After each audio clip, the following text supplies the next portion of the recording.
Так, видно меня? Ассалам алейкум, добрый вечер. Или доброй ночи. Видно меня, слышно меня? Ответьте.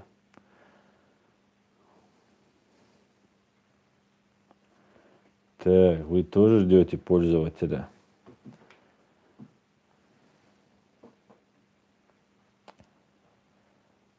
Хэшуй со, хэшуй, гушуй.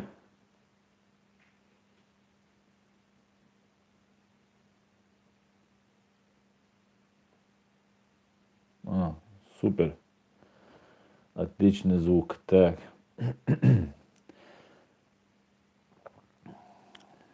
Сейчас 5 минут начнем.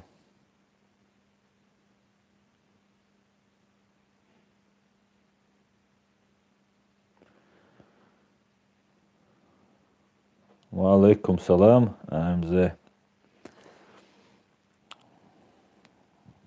Ва алейкум салам. Супер. Ва алейкум салам. Лейли салам, маршалуль.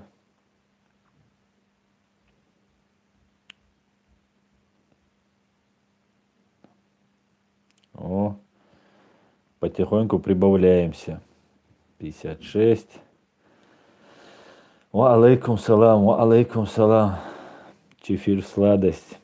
Да, часик в радость. Всем привет, Кристина, привет. Лейли салам, маршалуль. Ва алейкум салам.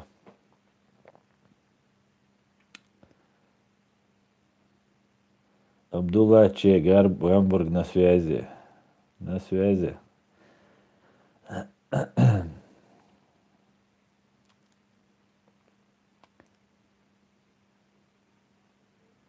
Роман Терехов. Привет, Аслан, привет от твоих русских зрителей. Привет, Роман. Кстати говоря, я в прошлый раз, может быть, не очень корректно выразился, ну там, и мне поступили и в e-mail, и в Instagram, и на Facebook от моих русских друзей поступили, что не все русские обзывают кавказцев, не все имперцы, не все фашисты. И как бы по этому поводу я бы хотел бы начать свой этот эфир со слов, что нет, я очень хорошо отношусь к русским, ко всем я хорошо отношусь, и у меня нету такого, что вот там русский, не русский. Поэтому, если я что-то говорю, я имею в виду в том смысле, что имперская Россия убила, устроила геноцид в Чечне, и как бы это не касается всех русских, да, как бы я иногда так выражаюсь, но это не значит, что речь идет обо всех русских. Русские есть хорошие, достойные, я дружу, много лет дружу, поэтому, короче говоря, вношу ясность в этот вопрос. Так, привет, Рахит Катаев, привет. Сартуэлас Гамарджоба, приветствую, Грузия. Имам, правильно говорит Аслан, да, приятно слушать, это Аслан, было сомнение, я наполовину русская. Нет, Кристин, никаких сомнений быть не может. Я всю свою сознательную жизнь прожил в России, среди русских, и среди у меня есть русские друзья, евреи, армяне, учился в Грозном, когда еще он был Грозным. Но русские имперцы, это вы прекрасно знаете не хуже меня. Я вас знаю тоже очень хорошо. И поэтому, зная вас, как бы с вашей колокольни, можно сказать, я это могу утверждать. Но, конечно же, есть и не имперцы, и порядочные люди. Так, Евгений Вольнов. Ассалам алейкум. Ва алейкум салам, Евгений Вольнов. Мокш Мэш Айшу. говорит Дима. Как же, ну, свободно и здорово ли вы живете, говорит. Так, у меня это убегает, буду читать отсюда. Привет, Синий Кит, привет. Такс. Можно уже начинать. Так. Ну, жду ваших вопросов. Кстати говоря, Серик Нургалиев, алейкум салам, спасибо. Алексей Митрофанович говорит, Аслан, почему у Тумсо бывает так много зрителей, когда идет прямой эфир? Ну, потому что у подписчиков много. Это же ясно, да? Или это такой тролль был? Так, Джахар Дудаев у нас новый модератор, поэтому полегче. Так, супер Бэтмен, как обычно. Дядя Аслан, какой у вас любимый фильм, как относитесь к кино? Хорошо отношусь к кино, хорошему кино, еще лучше. Любимый фильм, ну, разные фильмы, не могу сейчас конкретно что-то сказать. Но есть много фильмов, которые мне нравятся. Очень сильно запомнился, особенно это было после Первой русско-чеченской войны. Я приехал в Петербург как раз и своими глазами до этого как раз видел войну. И пошел на фильм «Спасти рядового Райана». И вот начало этого фильма, да и так спецэффекты, это на тот период были такие самые такие, очень сильно запомнился. Я себя... И еще он был с титрами на английском языке и с титрами. И вот глаза бегали. Но я уже ничего не видел и только смотрел на картинку. Это очень правдоподобно было. Я думаю, что снимали люди, были консультантами люди, те, которые непосредственно видели войну. И я оценил это тогда. Я, по-моему, первый раз в своей жизни я сходил дважды на один и тот же фильм. Я, по-моему, второй раз через небольшое время опять пошел. Так, хороший фильм, да. Так.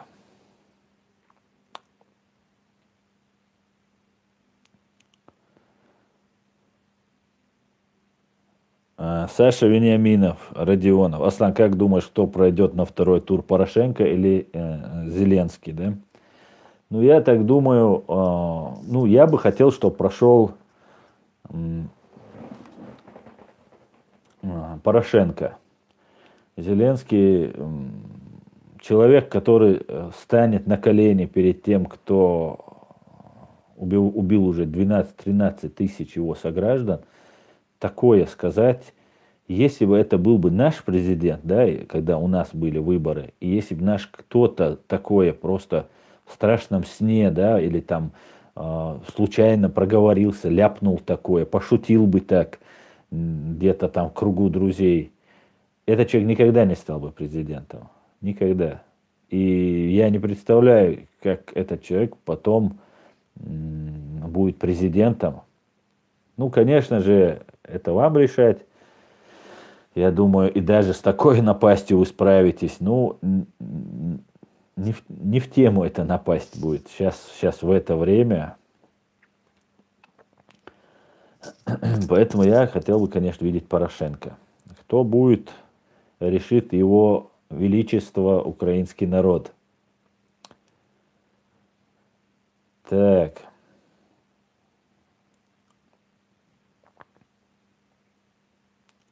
Сергей Украина. Аслан, что думаешь о Лукашенко, президенте Беларуси? Ну, я думаю, это узурпатор власти. Это человек, который задавил свободу слова, который устраивает гонения на своих противников.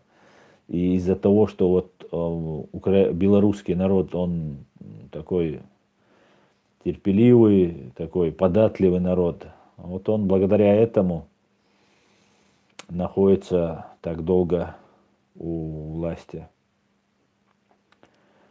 Что не следовало бы, конечно, чтобы это происходило. Так. Алексей Митрофанович. О, Алексей Митрофанович, что ты такие вопросы, то сякие вопросы. Аслан при Ичкерии, говорит, было беззаконие полное, признай. Не, конечно, я этого не признаю. Ты нагло врешь. Ты нагло искажаешь факты. Ладно, скажу более корректно. Ты нагло искажаешь факты. Ты сейчас пропаганду Кремля мне тут сейчас. ФСБшную пропаганду нам гонишь. Так, Игорь Херсонский. Порошенко козел, говорит, я не за Зеленского, но против вора и патологического вруна. А Игорь Херсонский, я не буду тебе возражать, это ваше личное дело. Я сказал свое мнение по поводу, я бы хотел бы видеть Порошенко, потому что бойцы, с которыми я общаюсь, там, украинцы, они за Порошенко. И я как бы поддерживаю своих друзей. Я бы не хотел бы человека, который станет на колени, сказал такое, что был президентом. И все. Вот это мне не надо. Я не следил за ним. Я не следил за ним. Так, добрый, ва алейкум салам всем. Рулон Обоев, добрый вечер, Аслан и чат, привет, Рулон. Так, кстати, идея по поводу карты боев, которую я позавчера предложил на прошлом стриме, получила много отзывов, со мной связался один программист, который возьмется за эту работу. Также со мной связался Дедусик, тоже блогер, ветеран боевых действий, который предложил объединить эту карту боев в Чечне, я хотел сделать, да, места, где были бои и где были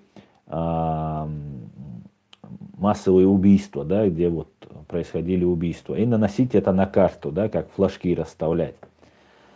Так вот, он мне предложил, Дедусик мне предложил, чтобы это была не только карта Чечни, но еще карта Украины, карта Грузии, и потом ее уже по мере расширять ее, да, и для этого это огромный объем работы, и поэтому я думаю, людям понравилась эта идея, мы сможем вот это все организовать, и думаю, мы все сделаем.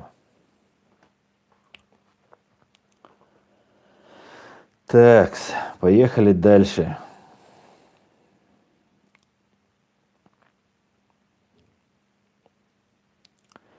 Шеша, как там Минкайл? Минкайл отлично. Дело Минкайла взяло новый оборот, приняло из ведущего канала немецкого вышли на связь журналисты, будут по этому поводу снимать, уже взяли интервью, будут делать сейчас по этому поводу большой репортаж. И как бы я бы хотел бы сказать всем тем, кто вот живет здесь в Германии, да, в Европе, в первую очередь чеченцам. Вот я сейчас обращусь по-чеченски, так что не обессудьте, друзья. Ваял проблем, цаицер бахандол, шо вайн луак дил докер. Гаск, швая, халтерариш, ду исламиш, ду там все, что угодно на нас придумывают. У них есть механизмы, ресурсы на это воздействуют. И царовой розыски чуло, например, вини, давигни, цуюк, элелли, нахма буйвой. Цундела и ши проблемы га тапал аша ищихум цу орцдах диз кайхам бабиз. И здесь реагируют, журналисты реагируют, общество реагирует. Поэтому я призываю тех, у кого проблемы, те, пускай обращаются к общественности, там, записывают видео, хотите, сообщайте мне, я буду это распространять и так далее. Так, приветствую всех, добрый вечер, Евгения, приветствую, Елена. жить свободным. Аслан, а почему Порошенко выгнал Саакашвили? Ну, потому что, я так думаю, он его выгнал, потому что он угрожал его власти, в первую очередь. Во-вторых, во время войны я, конечно, Саакашвили признаю его заслуги. Это очень такой неиссякаемый заряд энергии, очень умный, опытный политик. Но при всем при этом в это время очень трудно было.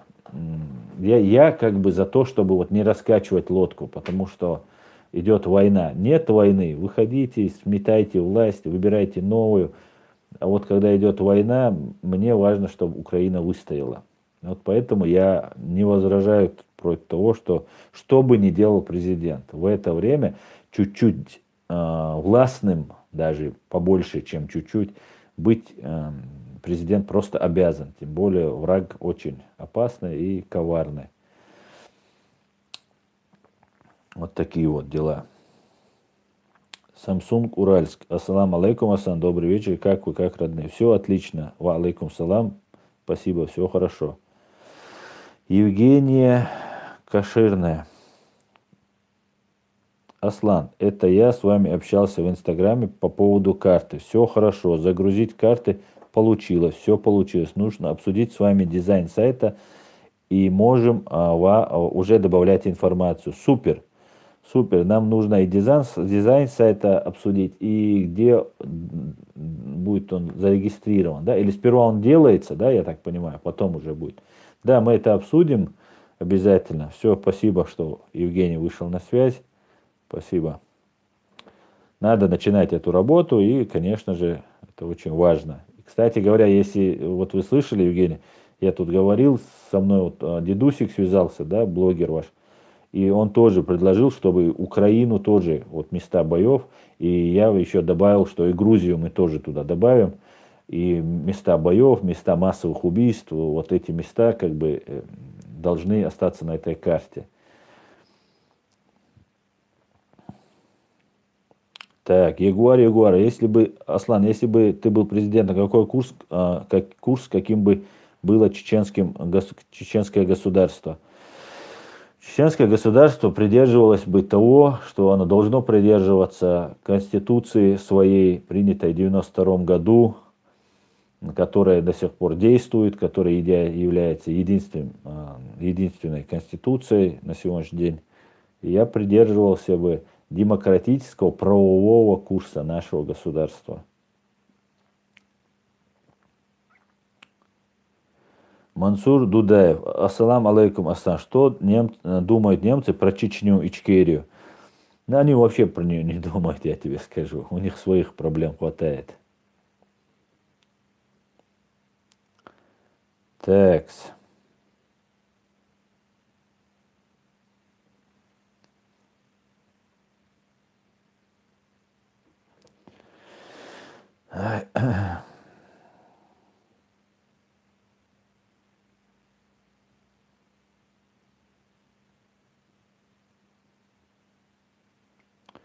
Богдан Бзенко. Привет. Подскажите, пожалуйста, сколько чеченцев Украина выдала ФСБ? Я слышал об одном. Прошу прощения у всего чеченского народа за украинских проституток, которые выдавали чеченцев. Богдан, спасибо большое за извинения. Я знаю, что украинцы очень как бы были против этого. Выдали ингуша, ну, разницы для нас нет никакой, Тимура Тумгоева, как я знаю, который был на позициях, на боях, его вытянули. Вот я знаю про Тимура Тумгоева. Сегодня был суд над Илаевым Амхадом, снова ему продлили. Для чего его содержат под стражей, не знаю, хотя его обвинение высосано из пальца, и ФСБ из-за того, что у него там 5 братьев погибли на войне, хотят его как бы заткнуть или убить, или посадить, нейтрализовать хотят. Вот Тимура Тумгоева вызвали с фронта, он знал места дислокации, он это все знал. Его вызывает Харьковская прокуратура, задерживает. Енин, зампрокурора, генерального прокурора Енин, подписывает. и его в экстренном порядке, пока его друзья, товарищи, он уже как бы несколько раз проходил, Тимур Тумгоев, как я понял, был в Сирии. Он не принимал никаких участиях в ИГИЛе, как-то ему там навешивать, но он парень воевавший. И этим и был ценен, да, он Украине много пользы принес и принес бы в это трудное время. Но его вызвали, Россия, как обычно, всех обвиняет, даже если ты в Сирии не был, обвиняет. Даже ты, если не выезжал вообще никуда, обвиняет, что там ты был в Сирии, это уже стандартная практика. Почему украинские следственные органы так себя ведут, не могу понять. И Тимура Тумгоева в экстренном порядке быстро выдали в России. Это был шок. И украинцы вышли, патриоты, бойцы вышли к Генеральной прокуратуре, есть видео, как они там устроили, разгон устроили всем. Было требование по поводу вот этого Енина, его временно отстранили, но его не привлекли к ответственности, как я знаю. Тимур Тумгоев был доставлен в Россию, сразу же был жестоко избит. Его родная сестра, когда с ним связалась или к нему пришла, не знаю точно, на свидание, он ее не узнал. Он отбили голову, и в тяжелейшем состоянии находится Тимур. До сих пор неизвестно, как с ним, я не знаю, занимаются ли украинские власти его дальнейшей судьбой, ну там моряками занимаются, Сенцовым занимаются, там контролируют. Тумгоев также является, хоть и не гражданином Украины, но не меньше сделал, чем некоторые граждане Украины, для Украины. И если есть возможность, я хотел бы, пользуясь вот этим своим эфиром, обратиться, чтобы привлечь внимание и чтобы украинские власти как-то отреагировали, следили за дальнейшей судьбой. Нет сомнения, что Тумгоев получит огромный срок, поэтому очень важно, чтобы за судьбой Тимура дальше следили. И я бы вообще хотел бы, чтобы Енин, зампрокурора, из своих денег постоянно оплачивал ему и адвоката, и медицинские услуги, там есть необходимые лекарства, и отправлял ему передачи. Потому что это на самом деле был такой удар. Муслим, командир батальона шейх Мансура, сказал, что он ожидал откуда угодно удар, но не отсюда. Они готовились там и к покушениям, и к боевым действиям и так далее, но не ожидали, что со спины ударят, вызвав человека с фронта. Этот человек, надо понимать, Тимур Тумгоев, располагал численностью личного состава, как своих добровольцев, так и украинцев, дислокация, вооружение. Ну, человек все знал, это человек, который непосредственно находился на позициях и воевал. Поэтому вот такие вот дела.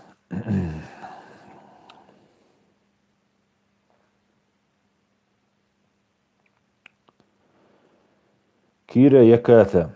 Аслам, про Мустафу слышал, кадыровские и мадаевские ублюдки убили Аллах, он не прогнулся под них. Нет, я, может, не знаю, о ком, может, и слышал, я просто, может, сейчас не знаю, о ком речь. Эрзи, ассаламу алейкум, аслам, салам машал, духвикс, Ингушетир.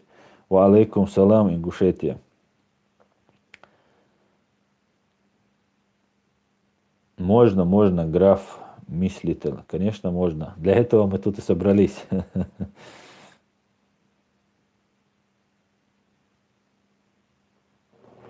Так, у меня как изображение, хорошее или нет? Почему так кажется? Так, если сделать посильнее. У меня тут на телефоне не очень качество, как кажется мне, я вот смотрю. Так, 3 февраля 1999 года Маскадов подписал указ о введении в Чечне шариатского правления в полном объеме.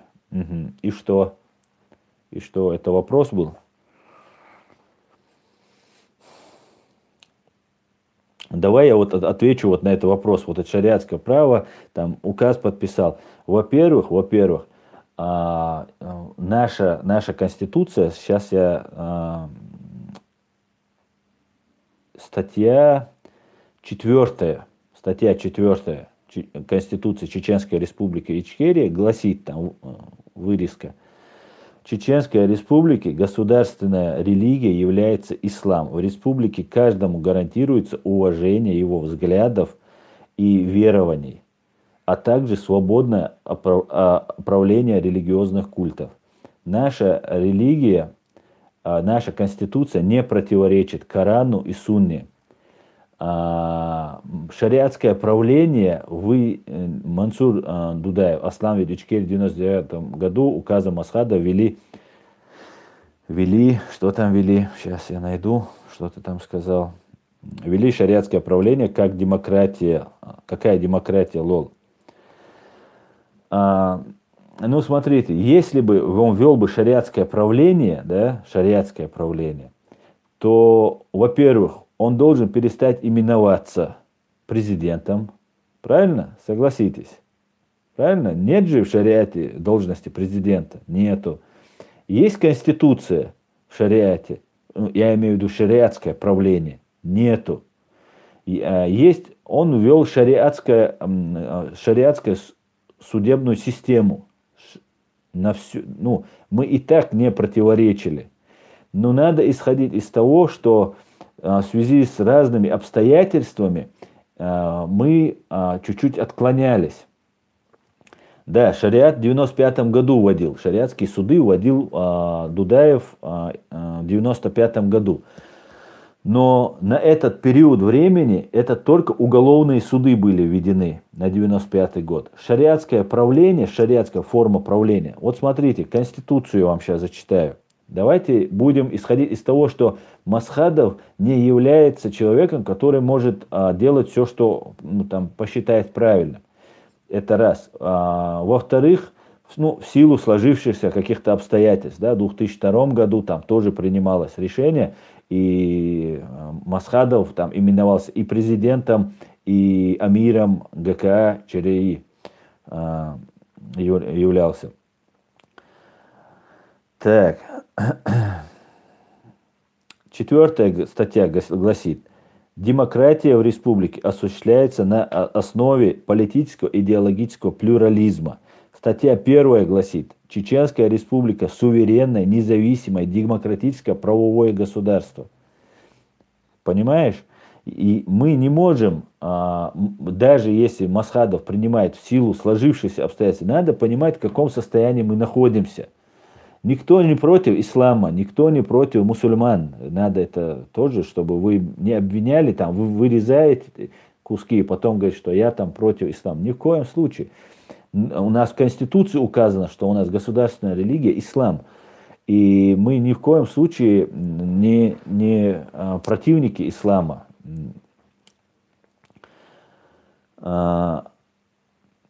Например, принимает какой-то закон в силу сложившейся там, военной обстановки, принимается какое-то решение.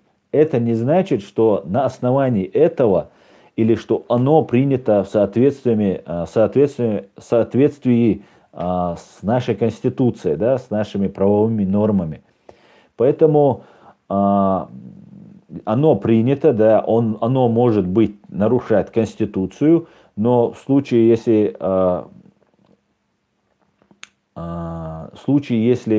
Конституционный суд вынесет решение, что оно не соответствует, да, то в таком случае это решение президента отменяется. Да, президент у нас имеет полномочия, но вы знаете, что не меньше, чем президентует, мы говорим все время о президенте, не меньше, а может быть в некоторых вопросах и намного больше полномочий имел у нас парламент. Вы это знаете? Мы же должны исходить не из того, что Аслан там наш лидер и до конца прошел. Конечно, прошел. Как Аслан, много наших лидеров прошло. И рядовых много у нас прошло до конца этот путь. Но это не значит, что мы должны государство разрушить. Правильно? Шариатское правление, полное шариатское правление ввел Докка Умаров. Он отказался от Ичкерии и сказал, что вот есть только шариатская Имарат Кавказ. Вот он отказался от президентского поста, он объявил себя эмиром и вот так далее. Поэтому мы должны исходить из того, что у нас имеется, да, документ, который, на основании которого мы победили в Первой войне, подписали договор о мире, избирали там президента, парламент. Это все мы не можем выкинуть только из-за того, что мы находились в стадии геноцида, и наш президент должен был, мы должны понимать, он должен был как-то выкручиваться из этой ситуации, он должен был как-то организовывать людей. Это не значит, что если он там имел конституцию, там, или Дудаев, он был не мусульманином, он там такой был, а вот как только он объявил там шариатское, все, он стал мусульманином. Нет. Для того, чтобы прийти к чему-то, мы должны сперва государство построить. Давайте дальше носа своего смотреть. Я это много раз объяснял, еще раз объясняю. Это шариат, это же, ну, давайте исходить из того, что вот говорим шариат. Давайте приводить пример. На какое государство мы должно быть похожи? На какое? Ну, где это государство, которое нету этого? Где эти ученые, которые будут? Государство, я хочу Аллах, то шмадати. Сун ишля эль, что ждать. Вая йол возможностях исходить дадиз. Мы должны исходить из своих возможностей, да? Тогда мы принимали такие решения, сейчас мы принимаем такие решения, но всегда мы должны соответствовать нашим законам. Не согласны мы с этим, вот мы не хотим конституцию, мы хотим шариат, вот тогда мы выводим людей, голосуем в соответствии с нашей конституцией, и вот эта конституция нам говорит, все, мы переходим на шариат. Вот другой разговор. Вот в таком случае мы становимся шариатским государством, у нас президент становится эмиром или эмиром и так далее. А так государство не строится. Государство это очень большой и сложный механизм. И мы должны иметь государство-образующее мышление. Мы не можем просто сегодня мне не понравился этот президент, я его не признаю. Да, он мне не нравится, но он мой президент. Вот так мы должны говорить. Мы Дудаева ругали, мы Масхадова ругали, мы Ендербиева ругали, мы всех подряд мы ругаем. Поэтому давайте не бросаться с крайности в крайности. Шариат. Мы знаем, что случилось, когда в Сирии началась война, и прям как пылесосом вытянули нашу молодежь. Обманным путем, что вот в этом Шаме сейчас вот это судный день, сейчас там исламское государство построено, вот это все, это конец света, вот сейчас это уже конец света, и кто туда не приедет, тот здесь, кто останется, тот умрет уже все, и сразу в ад попадет. Я помню эти все разговоры, я отговаривал людей туда ехать. Я разговаривал с многими людьми, молодыми людьми, и многие молодые люди там погибли, которые дальше своего носа не думали. Не против помогать кому-либо, я не против, но мы сперва свое государство должны создать, правильно? Вот есть Америка, да, Америка, на сегодняшний день Америка полицейский. Вот у нас проблемы, мы должны обратиться к полицейскому, чтобы он там помог нам решить эти проблемы. Это так сложилось на сегодняшний день. Вот нас сегодня убили 300 тысяч. Мы должны обратиться к Америке и сказать, пожалуйста, примите Гааги меры, чтобы наше заявление приняли и преступников привлекли к ответственности. И такая мощная страна, Америка, которая имеет там колоссальную силу, мощь, вооружение, 350 миллионов там, или больше даже населения, эта страна всегда соблюдает в первую очередь ее граждан интересы своей страны, себя. Почему мы, которые меньше миллиона, которые пережили 2 геноцида, тяжелейшие войны, находимся в полной оккупации, почему мы разбрасываемся и друг друга, ты не за шариат, ты все, ты враг. Разные Навальные, Шевченки, они не враги, А если я говорю, что надо прийти, все, я враг там и такой.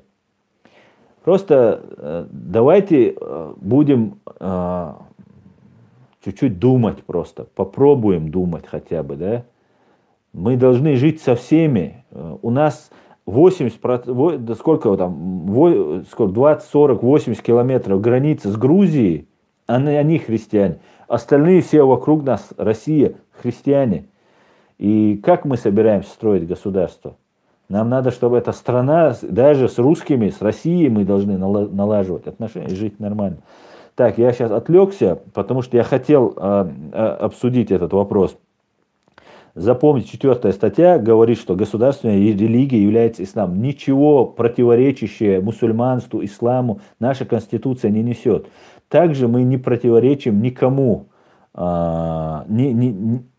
одной другой религии. Все будут на нашей стране жить в хорошем положении. Кстати говоря, 15 статья Конституции гласит, запрещаются публичные призывы, то есть на митинги, на телевидении, публичный призыв к насильственному свержению конституционного строя, либо к его изменению способом, противоречащим Конституции Чеченской Республики, к терроризму, к разжиганию социальной, классовой, национальной, религиозной. Между прочим, мы говорим, ты суфист, ты там этот клоун, ты там это делаешь, туда-сюда. Но наши отцы этот суфизм исповедовали. И до сих пор его исповедуют. Как мы можем своих отцов называть клоуны? Давайте будем толерантными, терпимыми. Да? Мы находимся здесь в Европе, просим у европейцев соблюдать наш ислам. Они соблюдают, они, как мы видим. Да? Но мы не только не мусульманам, да, мы даже про своих такое говорим. Ты так, не так руки положил, не вот так поднял, не так встал, ноги не так поставил. Ну, оскорбление чести и достоинства граждан, национальное, вот это все запрещено в соответствии с 50-й Конституцией. Так, кстати, еще у меня есть заготовка.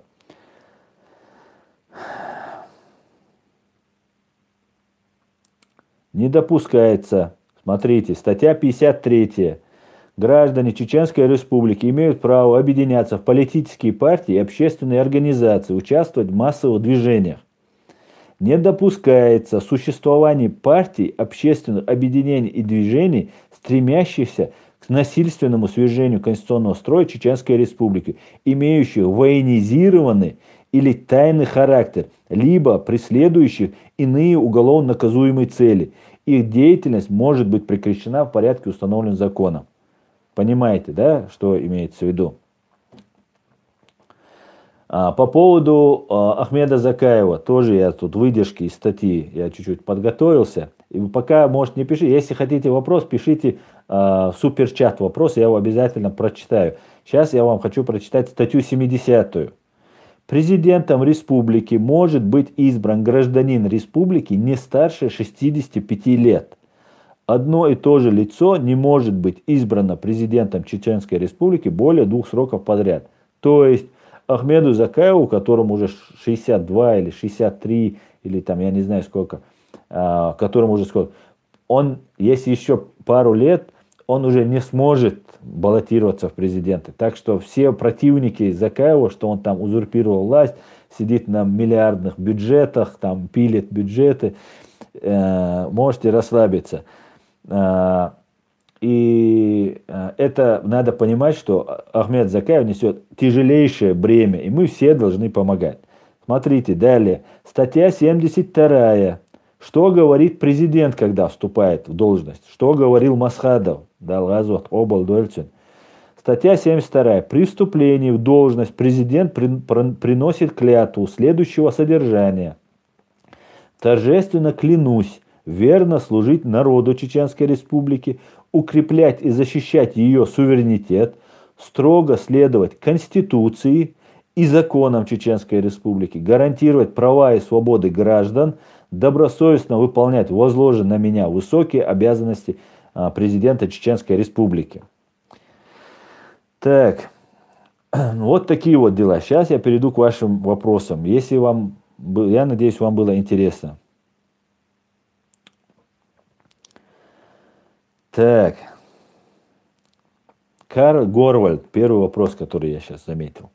Аслан, как ты считаешь, почему Россия сливает огромную Сибирь китайцам, а за Ичкерию цепилась зубами, подобно голодному псу? Карл Горвальд, это очень хороший вопрос, и я немного развернуто на него отвечу, если позволите. За Чечню вцепились не потому, что Чечня, она там какая-то там очень полезная и нужная, без нее там Россия умрет с голоду. За Чечню вцепились для того, чтобы имперское нутро российского, русского народа удовлетворить. Деньги, медицина, наука, образование, этого дать вам не могут России, потому что они занимаются воровством. Соответственно, если воруют сверху, то все остальные воруют, и уже до остального не доходит. И им нужно было что-то дать русскому народу. Русскому народу дали вот эту фетиш, вот, имперство, вот, захватить Чечню. Ну, Чечню можно, у нее нету ни ПВО, нет ничего, и можно, в принципе, со стопроцентной вероятностью выиграть эту войну. И как бы у нас началась эта война. Почему отдают Сибирь Китаю? Именно Сибирь, которая реально во 100 крат больше приносит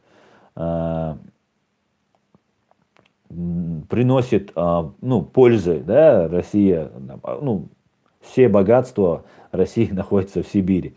Так вот, и то, что там на 50 лет, на 49 лет отдал землю в аренду, и что вырубают леса, и сейчас Байкал там воду качает, ну и все, что мы не знаем, и так далее.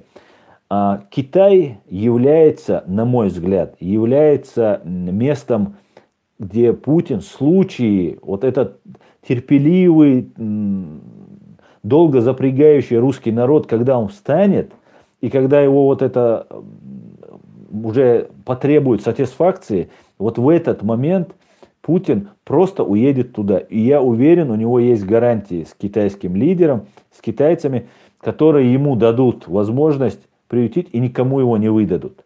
Это его отходные пути. Соответственно, ничего ради русских, ради России Путин не делает. Путин и его клика. Все делается для захвата власти, удержания власти и обогащения. Вот все подчинено вот именно вот этому. А потом уже от этого исходит. Ну как заставить русских воевать против чеченцев? Ну как? Ну уже достали эти чеченцы. Не нужны они уже. После Первой войны так и было. И вот надо просто отделить эту Чечню. Вот все русские так. Я жил в Москве тогда, и я помню настроение русских. Да идите, живите как хотите. Флаг в руки. Вот такое было отношение. Ну как заставить? Ну надо взорвать дома, надо как-то поднять настроение людей. И вот таким образом это все делается. То же самое в Украине. Сейчас в Украине, если Украина станет нормальным, цивилизованным государством, вы, которые понимаете даже украинский язык в основном все, вы просто-напросто посмотрите, как они живут. Да? Актер может набрать 30%. Вот вы уже смотрите, русские, вот я к вам обращаюсь, вы смотрите и смотрите, когда у вас было 20 лет уже Путина у власти. Второго тура никогда не было. Я был на 2 выборах наблюдателем в Москве. Я знаю, как эти выборы делаются. Я судился. Я единственный, кстати говоря, кто выиграл суд. И то я выиграл, потому что я там привлек огромное количество прессы, людей. И просто со мной проще им было аннулировать голосование на том участке, на котором было нарушение. И я дошел до конца и выиграл в Московском городском суде, в Мосгорсуде я выиграл это дело. В интернете об этом, кстати, писали. Поэтому и вот в Украине вот вас сейчас отвлекает, чтобы Украина не стала нормальной страной и вынести, потому что они собираются остаться на века, да, они дворянство, вы рабы, холопы, они дворяне, и они собираются править вами. И чтобы у вас не было примера, вам надо замочить Украину. Так, Нохчи антиприкол задонатил. Дался доль Нохчи антиприкол. Ассаламу алейкум, Аслан. Далберка Тибуэль Болх. Скажи пару слов, как человек, знакомый с юридическим правом, какие полезные плоды могут дать митинги, забастовки и так далее. Ва алейкум салам. Ногчи антиприкол. Мы как бы воспитаны так, да, сейчас находимся, уже 20 лет находимся в таком состоянии, что митинги вообще не имеют никакого значения, да, ну, ерунда, просто ты выходишь, ну, померз там под дождем, помог и ушел. Здесь это совсем другое дело. Здесь работают митинги, здесь общественность работает. Здесь, если журналист напишет прессу, статью, на это обязательно реагируют. В России тоже так должно быть. Если правоохранительные органы должны реагировать на публикацию в прессе, это уже как бы должно считаться как заявлением. Митинги – это огромный потенциал. Мы должны добиваться этого. Да, когда у нас шла вот эта вторая русско-чеченская война, и нас как бы променяли, да, на газ, да, геополитические интересы, когда действуют, это тоже надо признавать. Да, у этой страны есть свои интересы. У Америки на тот момент, которая собиралась в Ирак войти, в Афганистан войти, тоже были свои интересы. И мало толку было. Но опять же, нельзя переставать. Мы должны добиваться этого. Сейчас, когда нас выдают, когда нам предъявляют, на нас вешают там разные ярлыки, террористы, убийцы, там, ну что только там. Сейчас вот украинцы это начали понимать, потому что сейчас украинцы стали фашистами, жидобандеровцами и так далее. Причем надо отметить, что фашисты-украинцы, у них президент 30%. Кандидат в президенты набрал 30% евреев. Вот вам и фашизм. Вот вся сущность России, русских, вот имперской России, не всех русских, я имею в виду, руководство русских. Президентом становится еврей, когда уже 5 лет нам рассказывают, какие украинцы фашисты, и выясняется, что еврей может набрать 30%, да? Вот, вот такие и мы террористы, да, просто мы не докричались. Поэтому обязательно надо ходить на митинги, обязательно. Кстати говоря, те, кто здесь получает позитив, да, подают документы, эти люди, если они представляют в суде фотографии с митингов, да, это очень сильно помогает. Судья очень сильно реагирует на это. И не бойтесь, что там дома кто-то что-то. Можно аккуратно, можно особо не светиться, не выступать на этом всем деле. Но при всем при этом на митинги ходить и нужно, и полезно. Потому что здесь это работает. Так, задонатил Эдуард Мамедов. Эдуард, спасибо. Так, далее пойдем.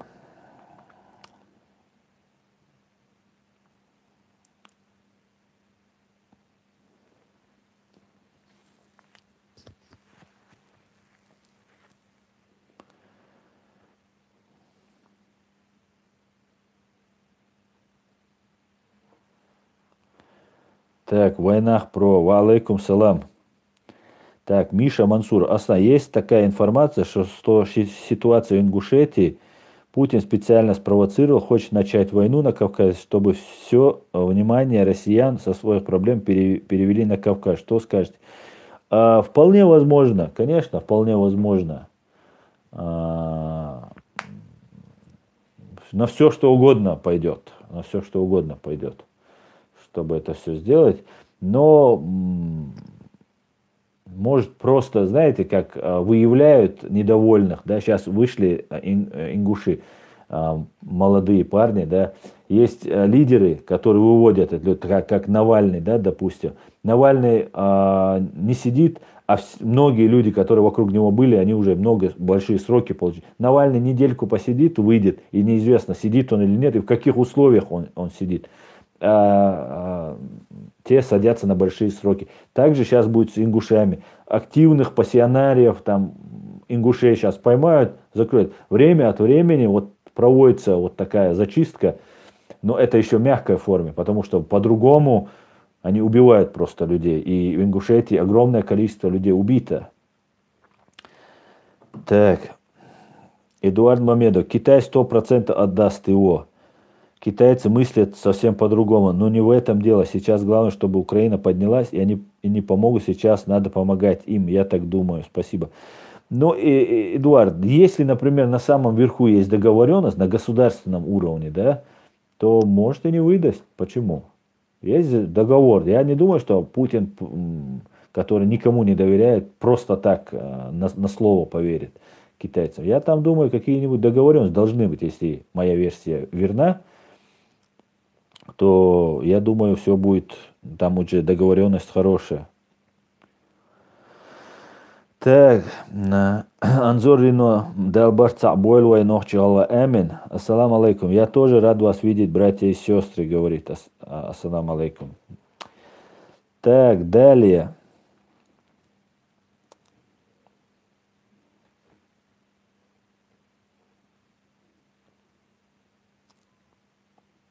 Петр Осипов, расскажи про рынок рабов Ичкерии в Грозном. Ну, вам про какой рассказать? У нас паб там был, да, потом какие там, Ханты-Мансийский ОМОН стоял, потом ОРБ-2 было. Про какой рынок рабов вам рассказать? Про то, рассказать может вам, как Петр Осипов, как вы убивали наших невинных людей и продавали нам трупы, да, пытками жестоко убивали и продавали. Конкретно про что вам рассказать?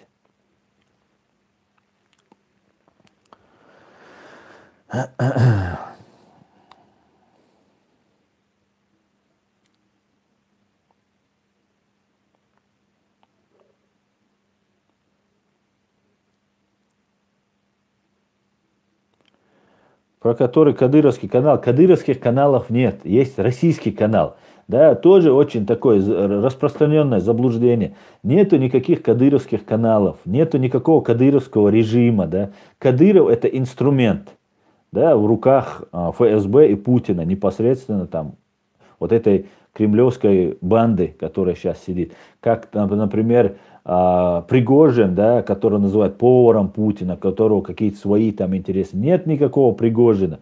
Есть инструмент в руках Путина. И вот такие люди везде есть. Поэтому нет никакого кадыровского канала. Да? Это когда мы говорим очень часто, да, конечно, они преступники, они должны это знать, они предатели, коллаборанты, это с них ответственность не снимает, но мы должны правильно расставлять акценты. Мы не должны ругать пса, а не хозяина.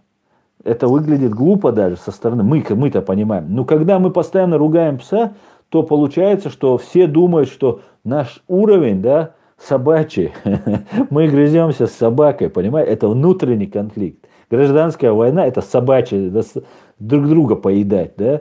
Вот у нас получается человек, который не в курсе наших вот этих сложных баталий, да, я много украинцев объяснял, много тут объясняю людям, могут подумать, ну, у них внутренний конфликт. Когда в Украине начиналась война, и наши туда приехали, Иса Мунаев, да, Лазват Обал Дольцин, и там другие бойцы приехали, есть такой Савик Шустер, да, такой мутный тип. Вот этот Савик Шустер у вас там на канале прям заявил, нам нужны здесь чеченские разборки. На его страну напала самая большая, самая подлая страна в мире, и он заявляет, нам нужны, потому что с той стороны прислали там 30 кадыровцев или 100 кадыровцев, и с этой стороны приехали наши. И Савик Шустер заявляет, а нам нужны здесь чеченские разборки. Какие чеченские разборки? На вашу страну напала Россия. Там есть часть кадыровцы, часть там буряты, часть там эти. Но в целом Россия напала. Поэтому нету никакого кадыровского канала. Есть российский оккупационный канал. И гауляйтерский оккупационный режим, установленный Путиным, Россией, Кремлем. Сегодня эти все финансы, средства, силовой блок, политическая поддержка направлены на Кадырова. Завтра Кадыров умрет, там где-то что-то не понравится. Это обрежется и направится на другого человека. Все, нет Кадырова, забыли. Ну, как бы пока необходимости нет, потому что у Путина такой принцип, что вот он, если он поставил, пока его не предадут, он как бы держит. Ну, такое воровские у него там свои эти. Ну, тоже работает эта схема. Ну, в любой момент можно убрать. Поэтому есть только Россия. Мы воюем с Россией. Россия нас угнетает. Россия убила 300 тысяч наших граждан. И даже если кто-то из них говорил по-чеченски, это ни о чем не говорит. Это граждане и армия России. Всем Семит. Аслан, добрый вечер. Хотел бы вас спросить по поводу того, как некоторые экс-командиров ЧРИ, которые перешли на сторону Российской Федерации, обсуждали Руслана Гилаева. И что вы думаете о Хамбию и его роли в политике? Ну, я не знаю просто, о чем вы сейчас говорите. Добрый вечер, кстати. Обсуждали Руслана Гилаева. Ну, Руслан Гилаев настоящий был воин.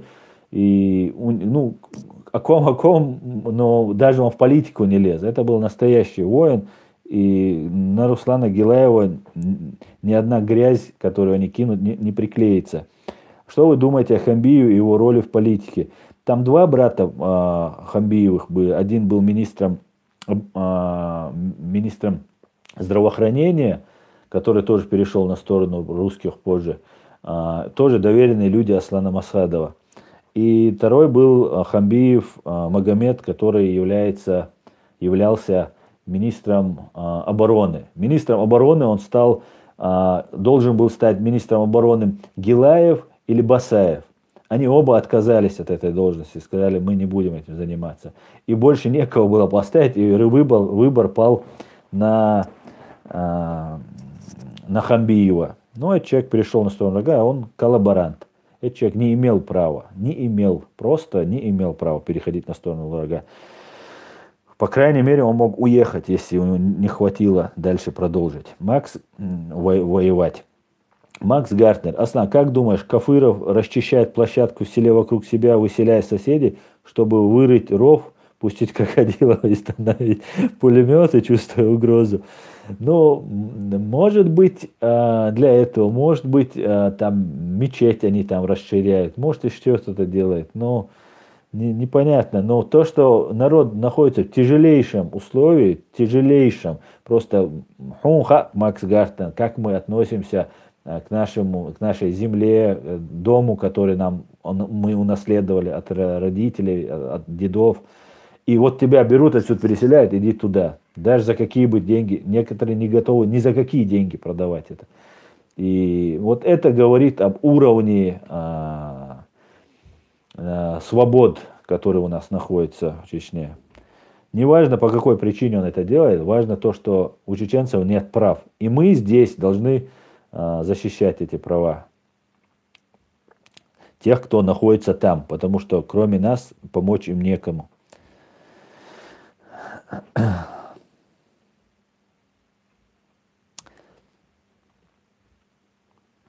Так, 77. Аслан, еще что говорят о Аюбе в Европе, о Аюбе Титиеве? Ну, газеты пишут о нем, но закона нет никакого. Закона нет, и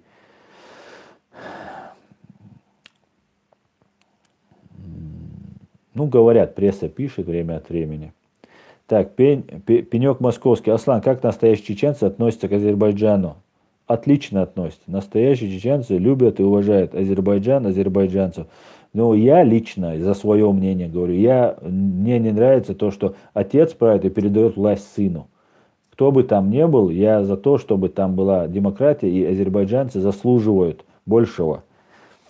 У них есть много богатая страна, и при всем при этом какая-то кучка людей управляет долгое время. И я категорически против этого.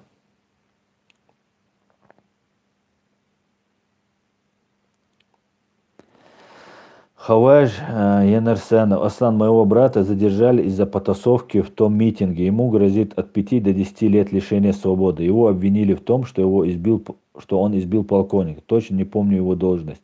Ты имеешь в виду, Хаваж, в Ингушетии то, что было? Да, это сейчас вообще это очень сильно закручены гайки, понимаете? И сидят в Москве там разные там эти комментаторы, подбивают вас. Вот там ингуши показывают характер. Думаю, ну, конечно, показывают, но только это должно получить продолжение. Если это не продолжение, то смысл просто ингуши, главных там организаторов, пассионариев. Главные организаторы, они, я думаю, действуют там по указке и могут не пострадать. У них какие-то гарантии есть. А вот простые парни, которые реально переживают и недовольны этой властью, да, вот они сядут на сроки или им придется большую взятку забашлять. Так что дело очень тяжелое, очень тяжелое. Пока русские не подымутся, нам нет смысла просто так подставляться. Имеется в виду, все подымутся. А все это в основном 70% это русские, 80% это русские. Поэтому русские должны подняться, потому что русские довели до этого состояния свою страну. И они уже все потеряли. Достижение 91 года все потеряно. Поэтому должны русские подняться и в первую очередь прийти к тому, чтобы сделать так, чтобы Россия стала нормальной страной. Пока Россия не станет нормальной страной, мое мнение, что мы сделали, что могли. Бог свидетель, сделали больше, что даже можно было сделать в этой ситуации.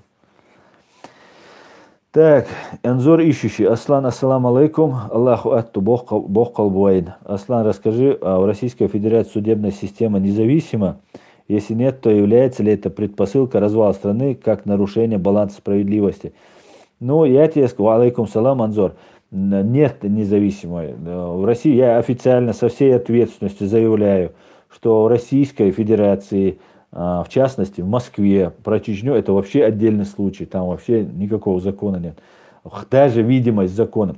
Независимый суд в России это какие-нибудь гражданские дела, если одна из сторон не подкупила. Да, если это не какие-нибудь там дорогие, большие суммы фигурируют в этом деле, то да, то тогда там проходит. В уголовном деле нет вообще близко никакого. Если человек попался, у нас даже в России, да, в Москве, я вот помню, я читал, была статистика такой, я читал, что, в коллегии у нас была, что оправдательных приговоров во времена Сталина было больше в процентном соотношении, чем сейчас. Потому что если ты попал в эти жернова, и против тебя дело пошло, и дело ушло в суд, то 100% ты получишь срок. Если денег забашляешь, может быть, условно получишь. Поэтому со всей ответственностью заявляю, работает телефонное право, взятки берут все судьи, все менты берут взятки, все судьи берут взятки. Главное найти подход. 7 Семит. Аслан, как лично вы относитесь к Звияду Гамсахурди и его дружбе с Дудаем, так как большинство очерняют их, и какова политика Анзора Масхада? Вы с ним виделись когда-нибудь?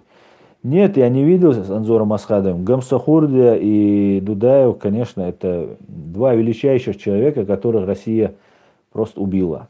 Она не дала нам. Эти два человека хотели создать мощное кавказское государство наподобие Евросоюза. И, к сожалению,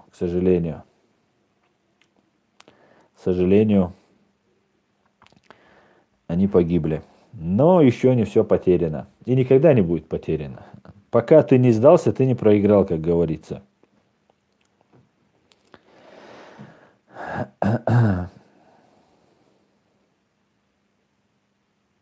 Гражданин Чарей. Россия разделилась на две страны. Реальную, где не живут, а выживают, и телевизионную, где все процветает. Совершенно верно. Вся сила, мощь, богатство России находится в телевизоре.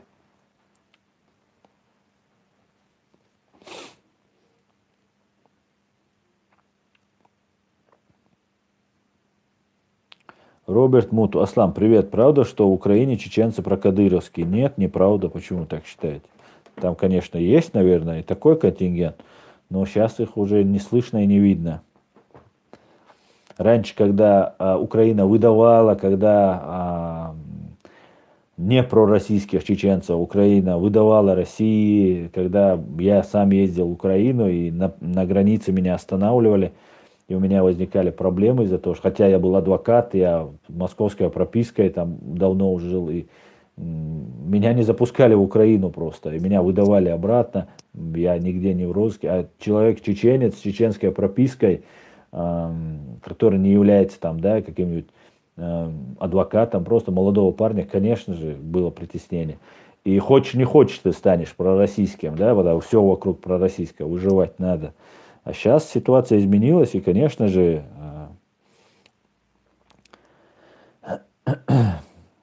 сейчас уже по-другому, нет там уже пророссийских. Ну, может, есть, но их сейчас не видно. Карл Горвальд. Аслан, твое мнение об европейской диаспоре Чечни при СССР. Мой покойный отец несколько лет жил в еврейской семье, снимая комнату в еврейском квартале Грозно. Он всю жизнь с теплотой вспоминал о них.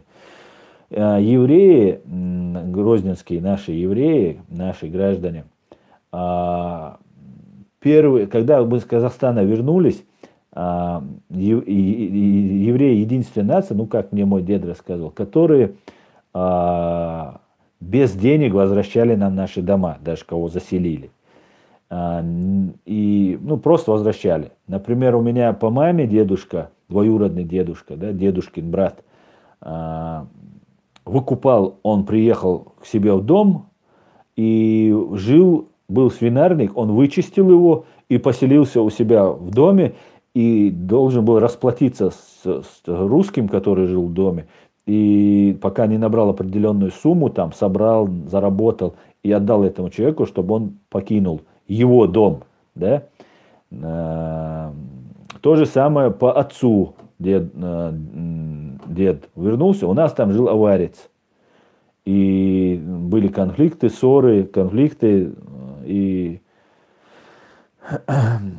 тоже заплатили ему, он освободил наш дом. Евреи этого не делали. Когда мы вернулись, начали возвращаться русские, ну, коммунисты, скажем так, да, начали поселять чеченцев и евреев вместе. Потому что чеченцы будут нам долбить евреев, евреи будут там хитрить там чеченцев, и что всегда у них будет какая-нибудь нелюбовь. Но получилось ровным счетом наоборот. Евреи и чеченцы спелись так, что уже все чесали репу, что с ними делать. Да, Макс Гартнер. Московская улица, это еврейская слободка в Грозном была. Да, уже не знали, что делать. И получилось так, что не могли сделать. И у нас была очень сильная дружба с евреями, грозненскими нашими евреями. Но когда вот Дудаев пришел к власти, мы объявили о независимости, ну, объявили о независимости до того прихода, как Дудаев пришел. Мы вышли из Советского Союза, развалился Советский Союз, и потом Дудаев пришел к власти. У нас был ректор университета, Канкалик его фамилия, как сейчас помню. Так вот, этого человека убили специально для того, чтобы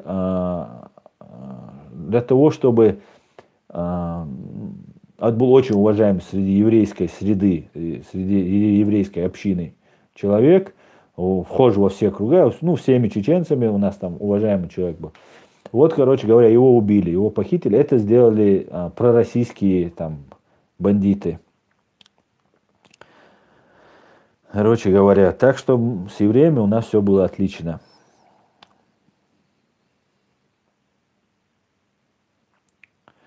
Хаваж Енарсанов. Евкуров говорил, если бы я убрал всех мешающих мне, как Кадыров, то никто не вякал бы. Я и слышал эту аудиозапись, я не знаю, насколько это точно его, но он там говорит, 5 тысяч, 10 тысяч я убил бы. Убил бы, я бы не сомневаюсь, не знаю, правда то, что это его запись или нет, но то, что он убил бы, человек, который убивал в Чечне, который потом в Ингушетии убивал, я не сомневаюсь, что он убил бы и ингушей еще 5 тысяч. Хейзир Эдельгириев. Аслан, расскажи про, как Путин убил заложников в Беслане 2004 года. Путин убил, расстрелял из огнеметов и танков женщин и детей. Есть сайт такой, сайт матери Беслана называется. Правда Беслана называется этот сайт. На этом сайте можно посмотреть. Там все написано, Европейский суд они выиграли и так далее. И там виновниками не называются чеченцы, да, которые чеченцы, ингуши, там осетин был, русский там был, русские были, которые захватывали. Это было тягчайшее преступление, этого не надо было делать ни при каких обстоятельствах, но надо исходить из того, что там погибло 334 человека, 186 детей погибло. Это огромное количество, 186 детей. 186 детей. И в основном они погибли, все они погибли из танков и огнеметов. Прямо в спортзал из огнеметов, из танков расстреливают, где находилась битком забитый зал. Загорелась крыша, и крыша, вот пластик был, и он капал, и они сгорели просто. Это страшно. Потом эта крыша на них еще свалилась, и вот так погибла большая часть людей. Это страшное преступление, да, и в том числе и со стороны наших бойцов, которые надо было делать, ни в коем случае. Оправдание это можно сказать, то, что в Чечне убито 42 тысячи детей, это 225 школ в Беслане. И они хотели просто остановить это. Они, даже вот таким нечеловеческим способом, но хоть как-то они должны были это остановить. Но получилось, и я не сомневался, что Путин не пойдет на переговоры. Так что матери Беслана, Европейский суд по правам человека, все признали, что виноват в этом. Да, и тут писал сейчас, что Песков руководил тогда, да, но они уже все повязаны кровью, там других нет.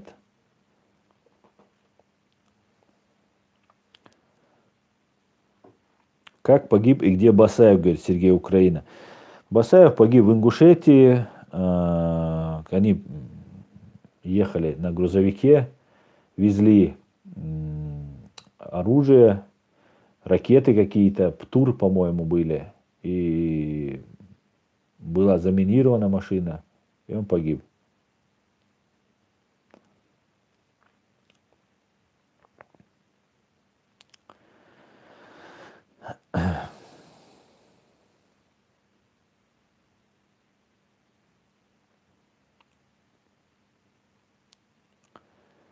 Так, Алан Кавказ. Аслан, я Карачаевск. От многих старших я слышал, что когда высылали, в каждый вагон сажали каких-то русских, по 3-5 человек, русской внешне, а потом мы поняли, что они больны разными болезнями. Да, это вполне допускается. Алан, знаешь как, неправильно называть это высылкой, да, и депортацией. Депортация – это насильственное перемещение, юридически оформлено, насильственное перемещение с одного места, там, лиц, группы, одно лицо, несколько лиц, в другое место. Выглядело это внешне, да, выглядело это как депортация. Но по факту это был геноцид под видом депортации. Например, в Украине был Голодомор. И как бы считается, как бы официальная пресса, официальные власти коммунистов заявляли, что Украине кризис, продовольственный кризис. И голод наступил из-за продовольственного кризиса. И как бы, да, голод и голод. Но в соседних областях, в соседних государствах этого кризиса не было. В случае необходимости можно было в конце концов с Кавказа привозить эту еду, с Дальнего Востока привозить еду. Не так много надо, чтобы человек не умер с голоду, да, элементарно хотя бы пшено держать. И этот голодомор, он под видом продовольственного кризиса был устроен в Украине геноцид. Для того, чтобы побороть сопротивление, которое было в лесах Украины, и население поддерживало это. И надо было что-то делать, и решили вот таким жесточайшим образом. То же самое было с народами, на Кавказе, когда нас выселяли. Это было не выселение, это было геноцид под видом депортации.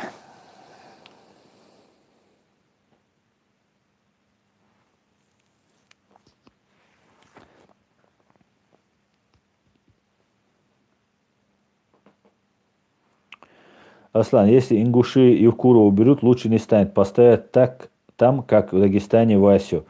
Но какая разница? По факту разницы нету.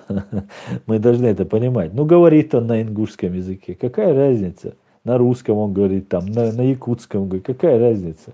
Никакой разницы. Никакой разницы нет.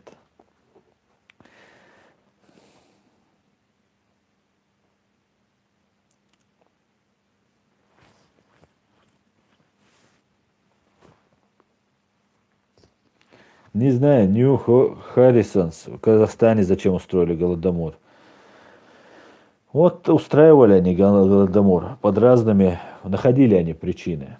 Но надо разбираться отдельно.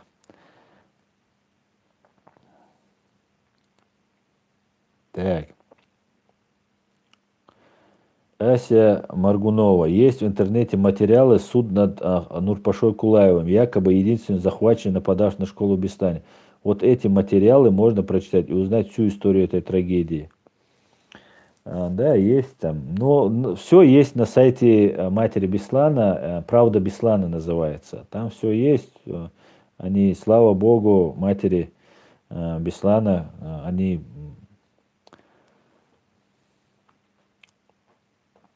ангел без крыльев. Аслан, так земля наша это или нет? Ты, наверное, имеешь в виду вот то, что там в Ингушетии мы оспариваем. Конечно, наша. Конечно, наша. Чечня начинается во Владикавказе и заканчивается в Хасавюрте. Ингушетия начинается в Хасавюрте и заканчивается во Владикавказе. Это все наше. Как сказал Аушев, у нас нет границ. Да? И нам это не стоит обсуждать. И кто это говорит, надо пресекать. И ингуши должны пресекать. Там есть там разные фашисты, которые там начали там бред нести. И надо пресекать. Ингуши обязаны это пресекать. И чеченцы должны пресекать. Это должно быть стыдно. Мы должны это возвести в стыд. Я думаю, худуется, дасаться, давай, мадиться. Это нам это обсуждать даже не надо.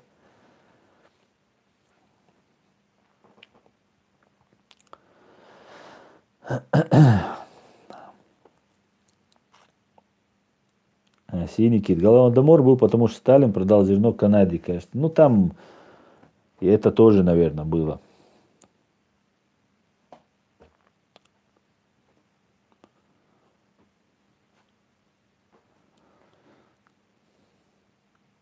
Так, Дон Донской. Аслан, ассаламу алейкум. Мне очень жалко ингушей. Смотрю и вспоминаю Чечню 90-х годов.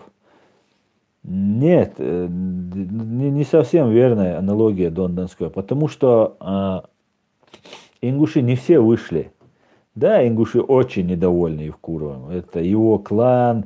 Сколько убито ингушей, сколько выгнано. Здесь в Европе находятся ингуши. И за кусок какой-то клочок земли ингуши не стали бы. Так, там уже накоплен просто, уже есть запрос на изменения.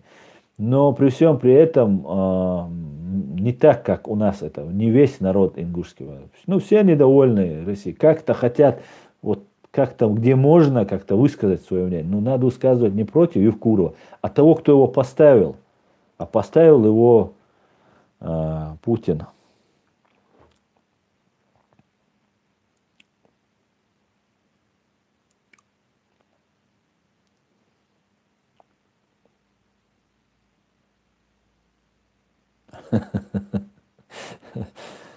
Петр Осипов. У ингушей не было мавлади. У Дугова по радио, как Чечне не вещали, вставай, если есть штаны.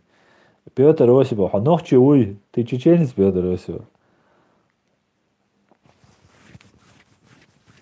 Амир Амиров, боюсь истерик просто очередных.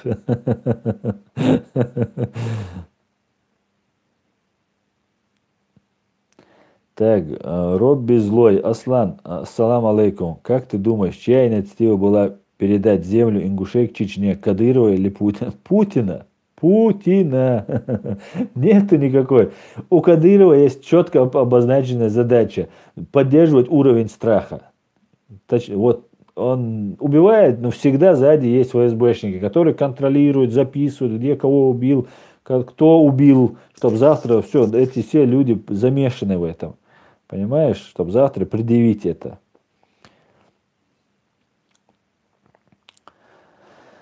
Так, Елена Орлова, Аслан, ваше отношение к оккупации Карабаха плюс аннексии 20% территории. Я считаю, что все тоже мутит Россия, и я считаю, что Карабах это оккупация. Гаскш, вот Петр Осипов, Гаскш. Так вот, Петр Осипов, если ты Гаскш, если ты русский, то давай вставай ты. Мы уже встали, и без призыва Удугова мы все встали. Давай теперь, русские, вставайте, покажите вашу мощь, ваши 80% и праведный гнев. Давайте, выходите, показывайте. Лунный свет. Аслан, почему Кремль уверяет всех, что нас, украинцев, как бы нет, а сами хотят освободить Украину от украинцев? Ну вот так вот, извините. Вот когда нам говорили, что у нас нет государственности, что там мы там исконно русская земля, вы тоже видели это. Теперь вот вы теперь видите. Теперь вас как народа даже нет. Причем Киевская Русь, то такие мелочи, они даже не обращают внимания, что Русь как таковая зародилась в Киеве, что все Юрий Долгорукий, кто там, Новгородский, кто там в Новгороде был, Ярослав Мудрый, все это киевские князья. Это все как бы не учитывается. Так, что вы думаете о Ходорковском, спрашивает Эдуард Мамедов. Я, да, отдельно обращение к Ходорковскому сейчас сделаю. Эдуард Мамедов, что вы думаете о Ходорковском? Я считаю, что Ходорковский, у которого отняли ЮКОС, не должен требовать возвращения этого ЮКОСа, так как этот ЮКОС по праву отобран у него. Законно Путин и Сечин у него его забрали. Поэтому я предлагаю Ходорковскому не рыпаться и оставить ЮКОС, не судиться тут, оставить его Путину.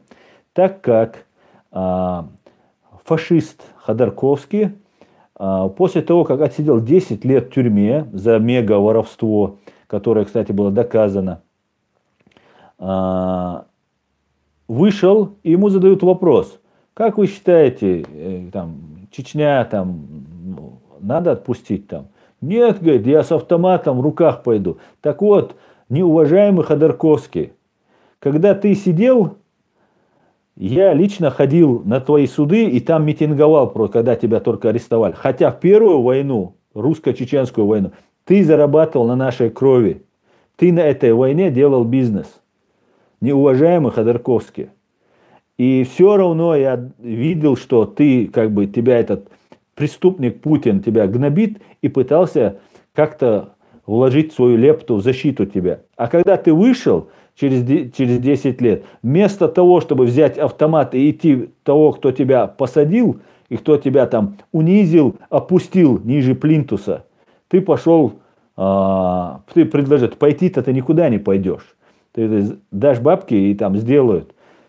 Ты предложил убивать чеченцев, что, и заявляя это тем, что мы завоевали, и теперь это по праву наше. Пошел ты знаешь куда, Ходорковский. Вот что я хотел сказать бы Ходорковскому. И Ходорковский, твой ЮКОС, не рыпайся. Мы на свою Чечню имеем больше права, чем ты на свой ЮКОС, который ты прихватизировал у советского, российского народа. Вот ты должен этот, ты меньше имеешь прав на этот ЮКОС, чем мы, 1000 лет живущие и 400 лет воюющие против вот таких, как ты, имперцев, имеем право на свою страну. Так что иди с автоматом против Путина, да, смелый нашелся против нас. После геноцида. Ты, кстати, являешься соучастником Первой войны в военных преступлениях. Вторую войну не повезло тебе посидеть пришлось. Вот что я хочу сказать Ходорковскому. Пожалуйста, модератор, вырежи вот этот момент, и отдельно я этот ролик выложу. Ходорковский.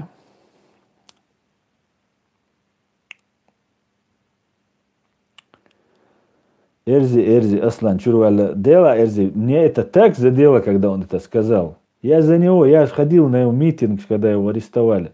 Это меня личное оскорбление было для меня.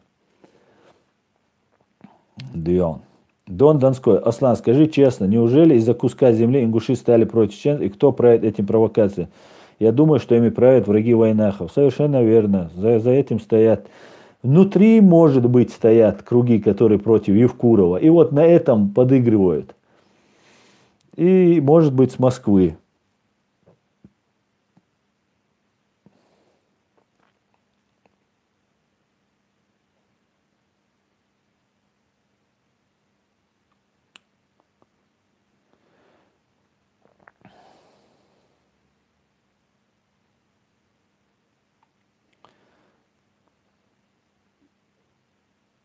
Евгений Гор, по-моему, несколько стримов назад вы мне задавали этот вопрос. Привет, Аслан, как ты думаешь, почему ни одна мусульманская страна не встала на защиту чеченцев, когда российские войска убивали чеченцев? Это вот все вопросы к мусульманским странам.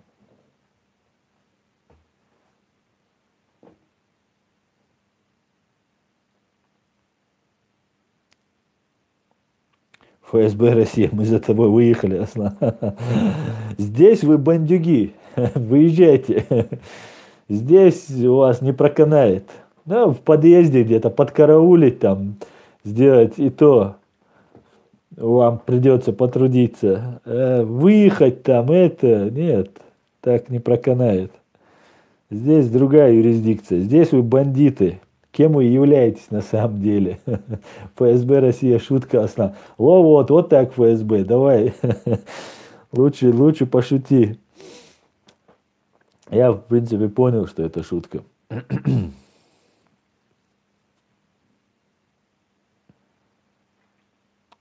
Юрий Саботинас. Только за СССР. Молодцы ингуши, молодцы армяне. К сожалению, русские оказались трусами и предателями. Мне стыдно, что я русский. Но судя по нику, ты не русский, Юрий Саботонис.